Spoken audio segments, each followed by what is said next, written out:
Welcome to the Tech Egg. Don't get scrambled. Enjoy the video. You start by ensuring Visual Studio has Git tooling enabled and you installed Git for Windows. This lets the IDE use your SSH keys and credential manager. Next, sign into your remote account in Team Explorer so pushing works. Once done, create a new repo or choose clone and paste the remote URL. Visual Studio will fetch branches. Make sure to choose the right local folder and confirm. Git ignore. This sets the working tree and remote origin, so commits map to the correct project. You edit code in Solution Explorer and keep an eye on the Git changes pane. It shows unstaged and staged files. Stage only logical changes, write a descriptive commit message, and commit to your current branch. This creates a local snapshot.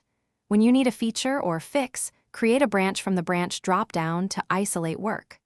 Once committed locally, you can push to the remote. Pushing shares your commits and updates the remote branch so collaborators can pull your changes.